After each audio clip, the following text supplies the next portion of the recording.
On October 18, 2007, Lucky Dube was shot dead by the carjackers in Rosettenville, a Johannesburg suburb, shortly after dropping 2 of his 7 children off at their uncle's house. If you love reggae, you've probably heard the name Lucky Dube, but do you really know his story? From humble beginnings in South Africa to becoming a global reggae icon, Lucky's life was as inspiring as it was tragic. Today, we're breaking down his rise to fame, the music that spoke truth to power, and the shocking events that ended his life far too soon.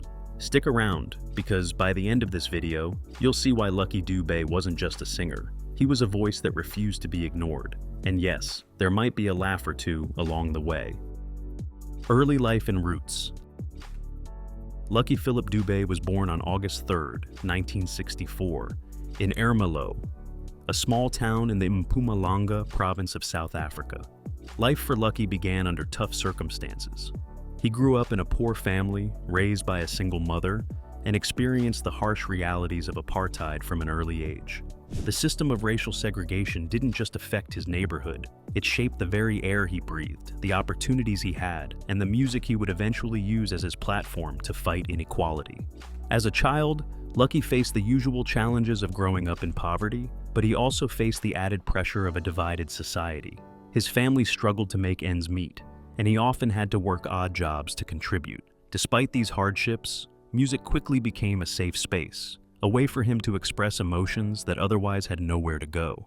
At the age of 12, he joined his first group, the Love Brothers, playing local gigs and learning the ropes of performing in front of an audience. Even then, he displayed a talent for captivating listeners, a skill that would define his later career.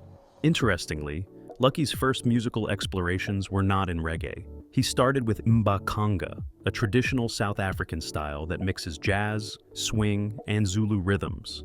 Mbaqanga was everywhere at the time, and it allowed Lucky to learn timing, melody, and stage presence. Yet, while he loved the genre, he felt it didn't fully express the social and political messages he wanted to share.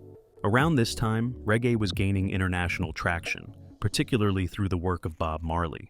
Lucky found something in reggae that resonated with him, a genre that could carry messages of freedom, unity, and resistance, all wrapped in infectious rhythms that made people want to dance and think at the same time. By his teenage years, Lucky was deeply invested in music, performing whenever he could and absorbing influences from both local sounds and international reggae. He learned not only about musical technique, but also about the power of lyrics. Growing up in a country where speaking out could be dangerous, Lucky understood that music could become a voice for the voiceless. It was more than entertainment. It was a tool, a shield, and a weapon all at once. His early experiences of hardship and observation of social injustice gave him a perspective that would shape his songwriting for the rest of his life. Themes like poverty, oppression, and the fight for equality would appear in almost every album. Lucky Dube's roots, both geographically and emotionally, created a foundation that blended resilience, awareness, and a hunger to communicate truth. It wasn't just about making music. It was about making music that mattered. Even in these formative years, it was clear Lucky had the charisma and drive to become someone the world would remember. His story shows that greatness often comes from struggle, and that even a kid from a small town can grow up to change the way people think and feel, sometimes with nothing but a song. And in Lucky's case, the seeds planted in Ermelo would grow into a global legacy. Music beginnings. Lucky Dube didn't start as the reggae superstar we know today. In fact, his first foray into music was in a completely different style. Growing up, he was drawn to mbaqanga, a traditional South African sound that mixed jazz, swing, and Zulu rhythms. It was upbeat, danceable, and deeply rooted in local culture. Lucky quickly realized that music could be more than a pastime. It could be a way to connect with people, convey emotions, and even comment on society. By his early teens, Lucky had joined a local band called the Love Brothers. They played gigs in community halls and local venues, performing mbaqanga covers and original songs. These early experiences taught him the basics of performing: timing, stage presence, audience engagement, and the kind of discipline it takes to keep a band together. Even then, Lucky had a natural charm that drew people in, but he also understood the hard truth about the music business. Talent alone wasn't enough. You had to work, hustle, and adapt. It wasn't until the early 1980s that Lucky discovered reggae, and that discovery would change everything. Reggae was gaining international recognition, with Bob Marley leading the charge. Lucky felt an immediate connection to the genre, especially its ability to mix rhythm, melody, and powerful social commentary. Unlike Mbakanga, which focused heavily on entertainment, reggae allowed him to address larger issues: apartheid, inequality, and the struggles of ordinary people. It was a perfect match for someone who had grown up seeing injustice firsthand. Lucky's first reggae experiments weren't just about copying the style, he adapted it to his own voice and experiences. His early singles in the reggae genre, like tracks on Rastas Never Die and Think About the Children, blended Jamaican rhythms with South African themes. He wrote about poverty, crime, and the fight for dignity, giving reggae a distinctly African perspective. It was a fresh sound that resonated immediately with audiences hungry for music that spoke to their lives. Breaking into the reggae scene wasn't easy. Lucky faced skepticism from critics who saw reggae as a foreign genre and questioned whether a South African artist could authentically deliver it. But Lucky's determination, charisma, and undeniable talent quickly won over fans. His message was universal and his music was catchy. The combination made him a standout artist, one who could both entertain and inspire. By the mid-1980s, Lucky had fully embraced reggae as his medium. He wasn't just performing for fun anymore, he was performing with purpose. Every song carried weight, whether it was about love, social justice, or personal struggle. This focus on meaningful content, combined with his strong stage presence, set the stage for the international success that would soon follow. Lucky Dube's journey from Mbakanga to reggae shows how an artist can evolve without losing authenticity. He learned from his roots, experimented with his craft, and ultimately found a voice that was both uniquely his own and deeply connected to the world around him. Those early years laid the foundation for the legend he was about to become. Rise to fame. By the mid-1980s, Lucky Dube was starting to gain serious traction. His transition from Mbakanga to reggae had positioned him in a unique spot. He wasn't just another local musician, he was a South African artist giving reggae an authentic African twist. His early reggae albums, including Rastas Never Die and Think About the Children, began to draw attention, both for their catchy melodies and for the powerful messages embedded in the lyrics. Lucky's music wasn't just for dancing, it made listeners think. And in a country divided by apartheid, thinking was exactly what some people needed. The album Slave, released in 1987, marked a turning point in his career. It wasn't just successful in South Africa, it made waves across the African continent. The title track alone tackled the social injustices and systemic oppression that Lucky had witnessed firsthand growing up. People connected instantly to the message. They saw themselves in his music, their struggles reflected in his lyrics, and their hopes mirrored in the optimism he sang with. It was relatable, raw, and revolutionary, all at the same time. Lucky's rise wasn't limited to studio success. He became known for his electrifying live performances.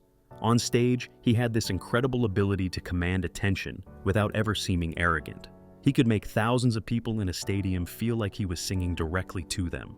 It was charisma paired with talent, and it helped him build a loyal fan base that would follow him for decades. Even critics who were skeptical of reggae's appeal in South Africa had to admit that Lucky Dube was something special.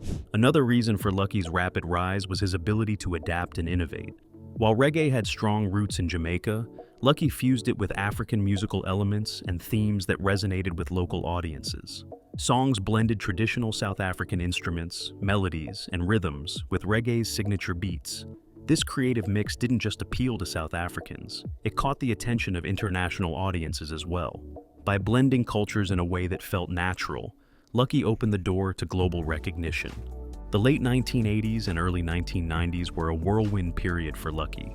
Album after album hit the charts, and his name became synonymous with socially conscious reggae. Awards started coming in, and invitations to perform abroad multiplied.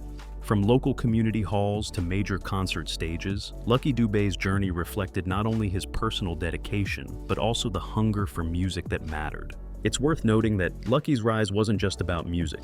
It was about voice, presence, and timing. He arrived at a moment when people were looking for hope, for understanding, and for a way to see themselves reflected positively in art.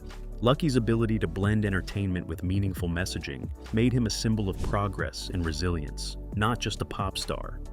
By the time the early 1990s rolled around, Lucky Dube wasn't just famous, he was iconic. His music had crossed borders, his message had inspired countless listeners, and his reputation as a performer who could uplift and challenge audiences simultaneously was firmly established. The stage was set for him to take reggae and his own story to the global arena. A voice against apartheid. Lucky Dube was more than just a musician, he was a messenger. During a time when South Africa was under the oppressive grip of apartheid, speaking out wasn't just risky, it could be downright dangerous. Lucky knew this, and yet he chose to use his music to highlight the realities of racial injustice and inequality. His songs weren't subtle, they were honest, direct, and filled with the kind of passion that only comes from living through a system designed to suppress you. Songs like Slave and Prisoner weren't just catchy, they carried weight. They spoke about the struggles of ordinary people under apartheid, about the restrictions on freedom, and the pain of systemic oppression. Lucky had a rare ability to make serious messages accessible through music. You could dance to his rhythm while simultaneously absorbing lyrics that called for change. It's a talent most of us can only dream of, turning entertainment into education without anyone feeling lectured. Lucky's lyrics reflected what many South Africans were experiencing, but often could not voice openly. By turning personal and collective struggles into music, he became a symbol of resistance. People from all walks of life, black and white, poor and middle class, found themselves connecting with his songs. His music gave a voice to the voiceless and helped spark awareness beyond South Africa's borders. Through his words, Lucky was telling the world that apartheid wasn't just a political system. It was a human tragedy affecting millions. He wasn't just singing about politics for the sake of politics. Lucky's approach was deeply human. He highlighted love, hope, and resilience alongside hardship. Songs like Together as One and Different Colors, One People delivered messages of unity in a divided nation. They weren't empty slogans. They were calls for empathy and understanding in a society torn apart by race, privilege, and fear.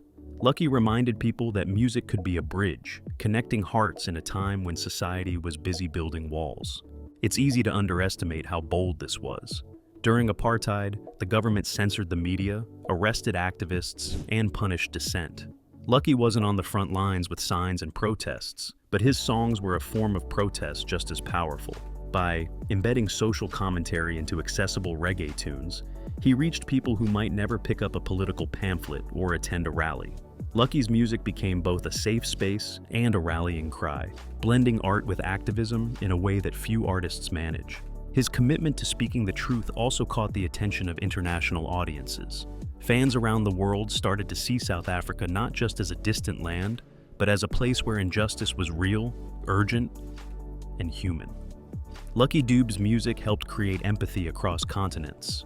It made people dance, yes, but it also made them think. And for someone in an oppressive society, getting people to think about change without putting them in direct danger was nothing short of revolutionary. Lucky Dube's role as a musical activist proved that art can be a powerful force for social change. By combining infectious reggae rhythms with lyrics that challenged oppression, he became a cultural ambassador, a voice for freedom, and a reminder that music can carry messages that last long after the song ends. In a time when silence was the safer option, Lucky chose to speak, and the world listened. Global success. By the 1990s, Lucky Dube had moved beyond being just a South African phenomenon. He was now a global reggae star. His music, which blended African rhythms with reggae's universal beats, resonated across continents. For many international listeners, Lucky Dube became the bridge between Jamaica's reggae roots and Africa's lived realities. It was like hearing a familiar rhythm, but with lyrics that told stories you hadn't heard before. Stories that were raw, relatable, and impossible to ignore. Lucky's international breakthrough came with albums such as Prisoner and House of Exile, which were embraced in countries across Europe, North America, and beyond. His message wasn't diluted to fit international tastes. He stayed true to his roots, writing songs about social justice, love, and unity. And yet, somehow, audiences everywhere connected with him. People from different countries, races, and backgrounds found themselves moved by his words and drawn to his infectious rhythms. Lucky had the rare ability to make global issues feel personal and intimate, no matter where his listeners were. Touring was a huge part of Lucky's success. From packed venues in London to festival stages across Europe and North America, he brought his energy, charisma, and message to thousands. People didn't just come to hear the music, they came to feel it. Lucky's concerts were more than performances. They were experiences, moments where fans could dance, reflect, and connect with a shared sense of humanity.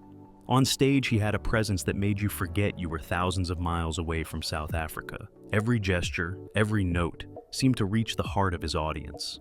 Collaboration also helped extend his reach. Lucky worked with international artists and producers, creating a blend of sounds that stayed true to reggae while embracing diverse influences. Yet, he never compromised his message. Even as he gained fame abroad, he kept singing about the realities he grew up with, the struggles, the inequalities, and the hope for change. His authenticity was his secret weapon. Unlike many artists who chase fame by changing their style, Lucky's commitment to his roots made him stand out on the global stage. Recognition came quickly. Awards, nominations, and critical acclaim followed, but Lucky never let it go to his head. Fans often remarked on his humility. Despite playing to tens of thousands in massive arenas, he remained approachable, warm, and grounded. It was a rare combination, a superstar who could fill a stadium but still make you feel like you were sitting across the table from a friend sharing a story. Part of what made Lucky's global success so remarkable was the dual impact of his music. On one level, it entertained. You could groove to his beats and forget your worries for a few minutes. On another level, it is educational. His songs carried messages about injustice, love, and social responsibility, and because he made it accessible, listeners who might never have engaged with these topics in other ways were suddenly hearing, thinking, and feeling. By the mid-1990s, Lucky Dube had firmly established himself as a global reggae icon. His music transcended borders, languages, and cultures, proving that authentic storytelling, combined with infectious rhythm, could create a universal connection. Lucky Dube wasn't just a star. He was a voice that resonated worldwide, a reminder that music, when done right, can change perspectives, lift spirits, and leave a lasting legacy. Personal life and character. Beyond the stage lights and global fame, Lucky Dube was known for being humble, grounded, and deeply connected to his family. Despite performing for thousands across continents, he maintained a level of normalcy in his personal life that many fans found inspiring. He was a father, a husband, and a friend, and he took those roles seriously, always making time for the people who mattered most. Fame didn't change him. It seemed to reinforce his commitment to staying authentic and approachable. Lucky married Mariam Machwa, who shared in both the challenges and joys of his life as a musician. They had children together, and despite the demanding nature of his career, Lucky prioritized family. He often spoke about the importance of grounding himself through these personal connections, understanding that while music could take him far, his family was the anchor that kept him steady. Friends and colleagues often described him as warm, generous, and surprisingly down-to-earth for someone with international acclaim. He also carried a sense of responsibility toward his community. Lucky understood that his music had the power to influence people, and he took that seriously. He supported young musicians, participated in local initiatives, and used his platform to amplify messages about social justice, education, and unity. He didn't just sing about change, he tried to live it. This consistency between his lyrics and his actions made him not just a musician, but a role model. Lucky's character extended into his interactions with fans. He treated them with respect and humility, often taking time to meet and speak with them after shows. Whether signing autographs or sharing a story backstage, he valued these moments, understanding that his music connected people and created relationships beyond the notes themselves. It was this genuine approachability that made him beloved on a level beyond his music. People weren't just fans of his songs, they were fans of him.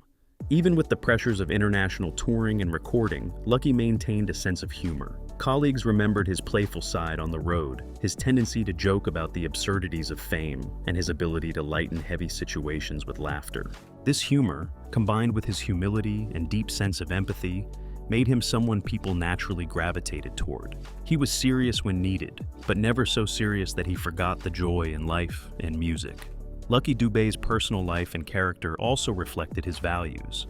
Integrity, authenticity, and compassion were evident in both his lyrics and his day-to-day actions.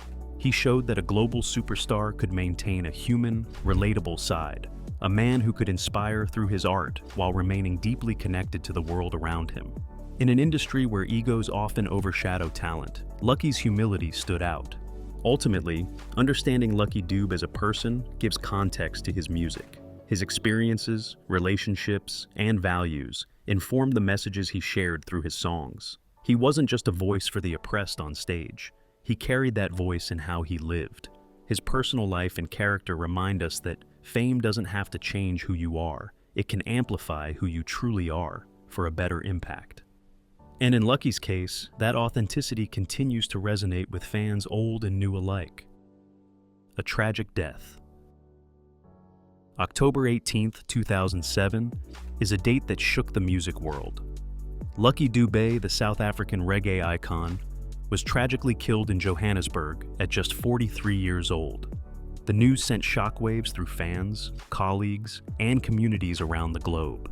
How could a man who had brought so much life, hope, and unity through his music be taken in such a sudden, violent way? It was a grim reminder of the unpredictability of life, even for someone who seemed larger than it. Lucky's death occurred during what police described as a carjacking gone horribly wrong. He was driving home in the early evening when two armed men attempted to hijack his vehicle. Accounts vary slightly, but it is clear that Lucky tried to resist. The confrontation ended tragically, and he was shot multiple times. While the event itself was brief, its impact rippled far beyond the immediate tragedy. South Africans were mourning not just a musician, but a national symbol who had carried their stories, struggles, and hopes on a global stage. The loss was amplified by Lucky's accessibility and relatability. He was not a distant celebrity. He was a man people felt they knew, whose songs spoke directly to their experiences. His death reminded fans of the fragile nature of life, even for those who seem untouchable. Across the country, tributes poured in. Radio stations played his music non-stop, and fans lit candles in memory of the man who had given them both comfort and inspiration. Messages of grief and solidarity came in from around the world, underscoring the universal impact of his art. Lucky's murder also sparked conversations about crime and safety in South Africa. While the country had long struggled with high crime rates, the shocking death of a beloved public figure brought attention to the issue in a new and urgent way. Many saw his passing as a symbol of both the personal vulnerability of individuals and the broader societal challenges facing communities. For some, his death was a call to action. For others, it was a painful reminder of life's unpredictability. Despite the violence surrounding his death, Lucky Dube's legacy was not diminished. In fact, the tragedy intensified the appreciation for his life and work. Fans revisited his albums, celebrated his contributions to music, and reflected on the messages he had shared throughout his career. In death, as in life, Lucky had the power to unite people, reminding them of both the fragility and the beauty of existence. It's worth noting that Lucky's death also had a personal dimension that touched those closest to him. His family and friends faced immense grief, compounded by the public nature of the tragedy. Interviews and tributes highlight their memories of Lucky, not just as an artist, but as a father, husband, and friend. Their stories provide a fuller picture of the man behind the music, a man who, even in death, inspired love, respect, and admiration. While the circumstances of Lucky Dube's death were shocking and tragic, the way people responded reflected the deep connection he had built over decades. His music, his activism, and his humanity continue to resonate, proving that even when life ends abruptly, the impact of a person who truly speaks to the heart never fades. Lucky Dube may have been taken too soon, but his songs, his messages, and the memory of his character remain firmly alive. Legacy and influence. Lucky Dube's music didn't end with his death. It continues to live on, inspiring fans and artists around the world. His ability to mix reggae rhythms with socially conscious lyrics created a legacy that is as enduring as it is impactful. Even today, decades after his passing, new generations discover his songs and are struck by how relevant his messages remain. Themes like love, equality, and resistance against injustice still resonate in communities facing challenges that, sadly, haven't disappeared. Lucky's music is timeless, proving that art created with authenticity never goes out of style. One of the most notable aspects of Lucky's influence is how he shaped the South African music scene. Before him, reggae was largely seen as a foreign genre, imported from Jamaica. Lucky made it local without losing its universal appeal. He showed that reggae could carry African stories, struggles, and perspectives to a global audience. Many South African artists cite Lucky Dube as a key inspiration, not only for his musical talent, but for his courage in tackling serious social issues through song. He proved that music could be both popular and meaningful, a lesson countless musicians have taken to heart. His influence didn't stop at Africa's borders. Internationally, Lucky earned respect and admiration from reggae artists, fans, and critics alike. People recognized that his music wasn't a copy of Jamaican reggae. It was its own voice, distinctly African, yet globally relatable. Collaborations, tributes, and covers by other artists continue to celebrate his impact. From concert stages in Europe to community festivals in the Caribbean, Lucky Dube's presence is felt, even though he is no longer physically there. Lucky also left a cultural mark that went beyond music. His life story, rising from poverty under apartheid to international fame, serves as an inspiration. He showed that talent, perseverance, and authenticity could overcome systemic obstacles. He gave people hope, proving that even in the most challenging circumstances, your voice can make a difference. His example encourages artists, activists, and ordinary people alike to use their skills and platforms for positive change. Fans remember Lucky for his warmth, humility, and generosity, as much as for his music. Stories from people who met him highlight a man who was approachable, kind, and genuinely invested in the lives of others. That combination of personal integrity and musical brilliance is rare, and it's a large part of why he remains so beloved. Lucky Dube didn't just entertain, he connected, uplifted, and inspired. In short, Lucky's legacy is multidimensional. He was a pioneer who brought reggae to South Africa in a way that was authentic and socially conscious. He was an international ambassador, showing the world how music could transcend borders while staying true to its roots. He was a role model, both on and off stage, demonstrating that success doesn't have to compromise integrity. And he was, above all, a voice for truth, love, and resilience. Decades after his passing, Lucky Dube's songs continue to be played, shared, and celebrated. They remind us of the power of music to unite, inspire, and provoke thought. His influence is ongoing, proving that while life can be tragically short, the mark someone leaves through art, authenticity, and courage can last forever. Lucky Dube's voice isn't gone. It's still singing in the hearts of those who hear him. Lucky Dube's music wasn't just for listening, it was for feeling, for thinking, and for moving both your body and your soul. From his early days in Ermelo to international stages, he left a mark that few artists ever achieve. His songs continue to inspire, unite, and remind us that even in the darkest times, one voice can shine bright. If Lucky's story moved you, let us know your favorite song in the comments and how it made you feel. And don't forget to like, subscribe, and keep celebrating the life and legacy of this reggae legend.